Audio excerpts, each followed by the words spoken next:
मुख्यमंत्री कैप्टन अमरिंदर सिंह के वरिष्ठ सलाहकार लेफ्टिनेंट जनरल टीएस शेरगिल से हमारे सहयोगी नवदीप छाबड़ा ने खास बातचीत की है। क्या कुछ उन्होंने कहा वो आप देखिए।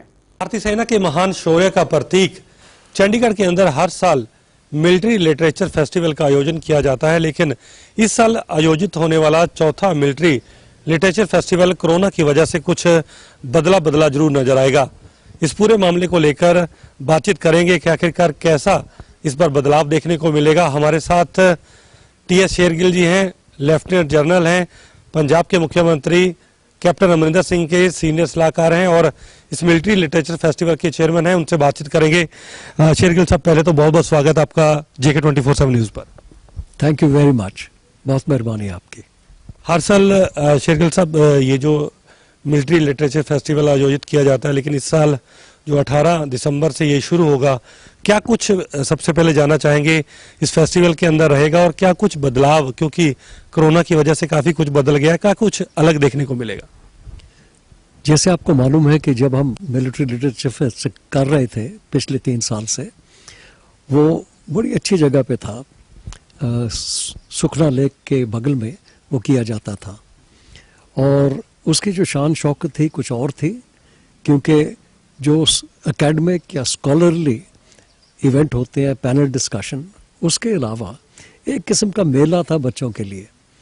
क्योंकि ये जो फेस्टिवल है ये सिर्फ जो अडल्ट्स हैं उनके लिए नहीं है, ये बच्चों के लिए भी है, ताकि उनके बीच में फ़ौज के लिए और फ़ौज की जो खूबियाँ हैं, योद्धाओं की जो खूबियाँ हैं, वो उनमें भी पैदा हुए।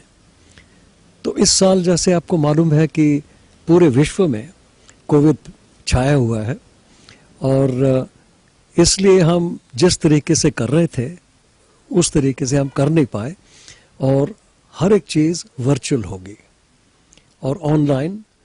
और इसकी एक और अच्छी बात है कि क्योंकि हम स्ट्रीमिंग कर रहे हैं, वही चीज़ फिर YouTube पे चली जाएगी, तो अगर किसी ने कोई इवेंट मिस किया हो वो फिर से देख पाएगा। लेफ्टिनेंट साहब के इस साल जो 18 तारीख से जो मिलिट्री लिटरेचर फेस्टिवल लगेगा, कौन जो बड़े नेता हैं मिलिट्री की तरफ से या जो राजनेता हैं, कौन कौन इसमें हिस्सा ले रहा है, इसका उद्घाटन कैसे किया जाएगा और जो 3 दिन का कार्यक्रम में रहेगा वो कैसे रहेगा, क्या क्या उसमें दिखाया जाएगा बच्चों के लिए और किस तरह की तैयारियां हैं वहाँ पर? जहाँ तक तो बच्चों का सवाल है, उनका प्रोग्राम 11 तारीख से चलता रहा है, ऑनलाइन वर्चुअल। और बच्चों का जो प्रोग्राम होता है, जो हमारे योद्धे हैं जिन्होंने कमाल किया हुआ है अपने देश की रक्षा के लिए, PVC विनर्स वगैरह, उनके प्रोग्राम है बच्चों के लिए जो दिखाए गए हैं। उसके अलावा कुछ फिल्म्स हैं, क्योंकि पिछली बार जब फेस्टिवल हुआ था तो एग्जीबिशन भी था हथियारों का, पर इस टाइम हमने ऐसे किया है कि 2 एग्जीबिशन की वर्चुअल एग्जीबिशंस हैं, जिसमें एक एग्जीबिशन जो है जो हथियार हमारे पास हैं रेगिस्तान और स्थल एरिया में वो दिखाए गए हैं, और दूसरा पहाड़ों पे जो हथियार वगैरह चाहिए, इक्विपमेंट चाहिए, वो भी दिखलाई गई है।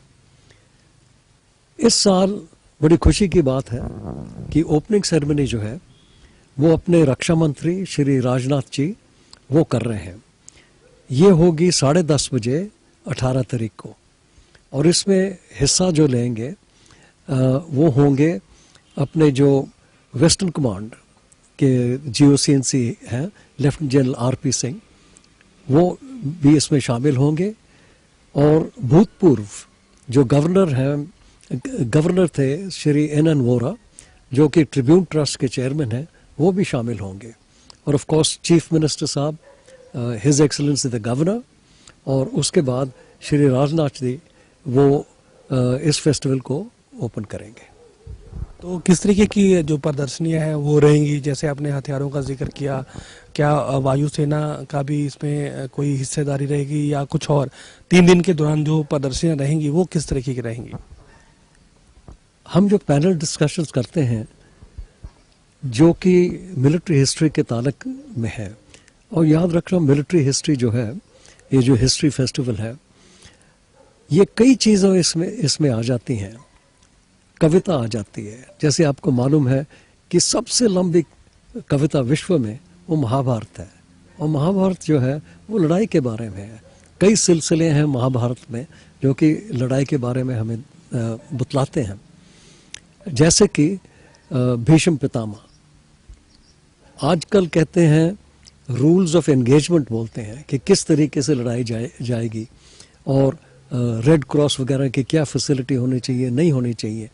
ये भीष्म पितामह ने उस टाइम पे भी दे दिए थे, जैसे कि रात के टाइम पे लड़ाई नहीं होगी, अगर किसी के पास हथियार नहीं है उसके ऊपर हमला नहीं होगा, जो लोग जानवरों के लिए खाना वगैरह घास वगैरह काटने गए हैं उनके ऊपर कोई हमला नहीं होगा, जिसने अपना पूरे कवच वगैरह नहीं लगाए हुए उसके ऊपर हमला नहीं होगा। तो इस तरीके से महाभारत जो है कविता, उसके अलावा और भी कविताएं हैं जो कि इसमें आती हैं। चित्रकला वो भी होती है इसमें, और इसके अलावा जो भी चीज़ें हम समझते हैं मिलिट्री हिस्ट्री के बारे में, टेक्नोलॉजी, इंडस्ट्रियल जो है बड़े बड़े बेसेस जो बन जाते हैं, वो सब कुछ इसमें शामिल होते हैं। तो इस साल व्यूअर्स जो है जो देखेंगे उनको देखने के लिए कि ये किस टाइम पे वो अच्छी व्यूइंग कर सकते हैं, इस साल हम 18, 19 और 20 तारीख को 3 बजे से लेकर 8 बजे तक अपने पैनल डिस्कशन करेंगे। हर रोज़ 4 डिस्कशन होंगे, टोटल 12 डिस्कशन, और इसमें लद्दाख के बारे में कई चीज़ें होंगी, चीन के बारे में कई चीज़ होंगी, इसके अलावा अपनी एयरफोर्स, अपनी नेवी, और जितनी भी चीज़ें कुछ सालों के इस दौरान में हिंदुस्तान ने देखा है और विश्व में देखा है, वो सब इसमें शामिल होंगी। जिस तरीके से आप कह रहे हैं कि चर्चा हो जाएगी, कुछ कंपटीशन भी रहेंगे इस फेस्टिवल के दौरान, या इस पर कंपटीशन वगैरह या लिटरेचर बांटने का कोई कार्यक्रम इसमें कोई रखा गया है? इस टाइम पे बुक रिलीजेस हैं, वो भी अलग की जाएंगी, और उसके अलावा एक हम ई बुक रिलीज़ कर रहे हैं, क्योंकि लद्दाख के बारे में अपने जो भूतपूर्व अफसर हैं, सैनिक हैं, उन्होंने बहुत कुछ लिखा है, क्योंकि ये जो हैं अपने एक्स सर्विसमैन, इन्होंने उन इलाकों में काफ़ी टाइम बिताया है, वो अच्छी तरह से जानते हैं। तो तकरीबन 40 से ज़्यादा 45 आर्टिकल जो उन्होंने लिखे हैं वो एक ई बुक में शामिल हो रहे हैं, और वो प्रिंट भी की जाएगी। तो वो ख़ास चीज़ है इस फेस्टिवल के लिए, ताकि एक ही जगह पे जिसने लद्दाख के बारे में और उस इलाके के बारे में जानना है कि कैसे लड़ाई हुई, कैसे नहीं हुई, कैसे आगे सोच होनी चाहिए, और क्या उसके आसपास के जो इलाके हैं क्या हमने करना चाहिए, वो सब कुछ इस किताब में शामिल होंगे। शेरगिल साहब, जिस तरीके से हमने देखा कि पिछले कुछ महीनों के दौरान, सालों के दौरान जो चुनौतियां हमें चीन से सामने आई या फिर पाकिस्तान से, हमने डटकर मुकाबला तो किया, लेकिन बहुत सारी चीज़ें हैं जो नई एक मिलिट्री के सामने आई कि हमें ये तैयारी करनी चाहिए। उन चीज़ों को लेकर भी इस विषय के अंदर चर्चा होगी कि आने वाले सालों के अंदर हमें अपनी फ़ौज को और कैसे आधुनिक बनाना है, कैसे हमें और चीज़ों की ज़रूरत है, ताकि अगर हमारे सीमाओं पर और ख़ास तौर पर जब पहाड़ी इलाकों के अंदर हमें चुनौतियाँ आती हैं तो उसको कैसे सामना किया जाएगा। ज़रूर इसके बारे में सब बातचीत होगी, अलग अलग पैनल्स हैं इसके बारे में, और कुछ खास चीज़ें हैं। 2 पैनल जो हैं मेरे ख्याल में अपने जो लोग हैं उनके दिलों में जाएंगी। एक पैनल तो है जो अपने भूतपूर्व प्राइम मिनिस्टर साहब लाल बहादुर शास्त्री जी ने कहा था, जय जवान जय किसान, उसके ऊपर एक पूरी पैनल है, और मेरे ख्याल में पूरी जनता जो है इसमें इसको सुनेगी, देखेगी, और उनको शायद ख्याल आएंगे कि ये जो जवान है और किसान है ये किस तरीके से अपने देश की रक्षा करते हैं, और एक किस्म का ख्याल रखते हैं अपने देश का।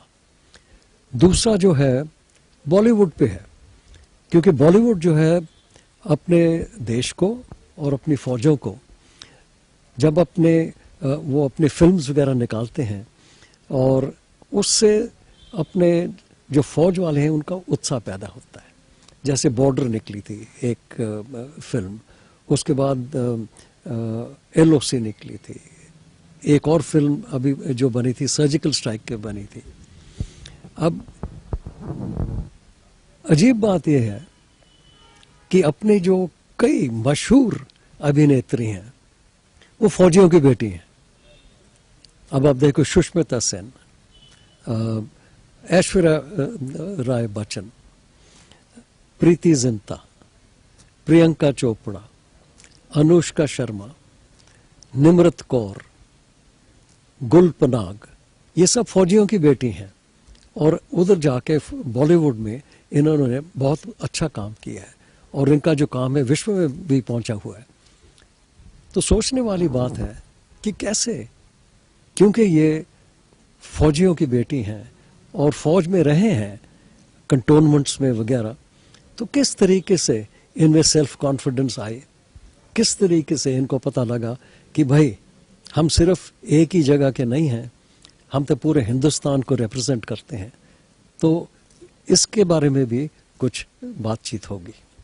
लेफ्टिनेंट साहब, जिस तरीके से आपने जय जवान और जय किसान का जिक्र किया, हमने देखा कि पिछले 3 हफ्ते से दिल्ली के अंदर जिस तरीके से लगातार किसान वहाँ पर बैठे हैं, प्रदर्शन कर रहे हैं अपने अधिकारों को लेकर। पहले 2 महीने से ज़्यादा पंजाब के अंदर लड़ाई चली और कई सैनिक भी, अब पूर्व सैनिक जो है वो भी अब इस प्रदर्शन के अंदर, क्योंकि वो भी किसान है, वो भी शामिल हो रहे हैं, कई ने अपने पदक भी वापस किए हैं। आप कैसे देखते हैं, क्योंकि सरकार से भी, आप सरकार के अंदर भी हैं, ये लड़ाई कैसे ख़त्म होगी, क्योंकि किसान अपने अधिकारों की एक जायज़ मांग जो है वो केंद्र से कर रहे हैं। देखो, सबसे बड़ा फेस्टिवल, हमारा तो छोटा सा फेस्टिवल है, सबसे बड़ा फेस्टिवल तो दिल्ली के आसपास हो रहा है, क्योंकि इतना बड़ा संघर्ष कभी नहीं हुआ था और